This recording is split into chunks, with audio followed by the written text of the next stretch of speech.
અહીંયા બેઠેલા તમામ ભાઈઓને મારે પ્રશ્ન પૂછ, છેલ્લે તમે તમારી પત્નીને તો સરસ લાગે છે કેદી કીધું તું? અને દરેક પત્ની એના હસબન્ડના સોશિયલ મીડિયા જો કેટલી જગ્યાએ દિલ દીધી હોય, ફૂલ મૂકી આવ્યા હોય, બ્યુટીફુલ મૂકી આવ્યા હોય. કા ભાઈ સામે છે એનો કઈ વાંક છે? 2 કલાક 1.5 કલાક તૈયાર થાય પછી 4 વખત અમે આમથી આમ એટલા માટે થઈ કે ભલામણ હવે તો નજર નાય.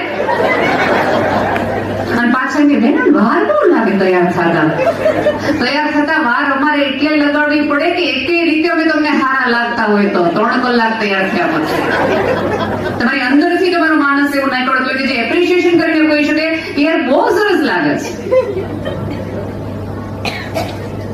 એટલા માટે સામે બેસેલ વ્યક્તિની બદલે સાવ અજાણ્યા માણસને ફોટો મોકલવાનું પસંદ કરીશ કે એ કહેશે, એ જોશે, એ અટેન્શનથી મને સ્વીકારશે. અત્યારની પેઢી સોશિયલ મીડિયા ઉપર અને બધા ઉપર એટલે જાય છે દોસ્તો કારણ કે સ્ક્રીનનો ટચ ગમવા માંડ્યો છે, કારણ કે સ્કિનનો ટચ જતો રહ્યો છે, સ્પર્શ જતો રહ્યો છે. માથે હાથ ફેરવીને કોઈ કહેવા વાળું નથી, તને કઈ તકલીફ હોય તો બેઠો છો યાર, તારો બાપ છું. અડધી રાત્રે ઊંઘ આવતી ન હોય તો એકાદ કોઈ સ્ક્રીન ઉપર માણસ છે જે જેમ કે છે કેમ ઊંઘ નથી આવતી,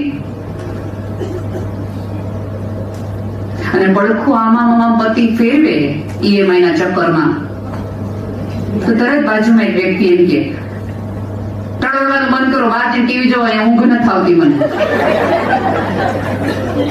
તમારે તો ઠીક છે, અમારે ખબર પડે વહેલી.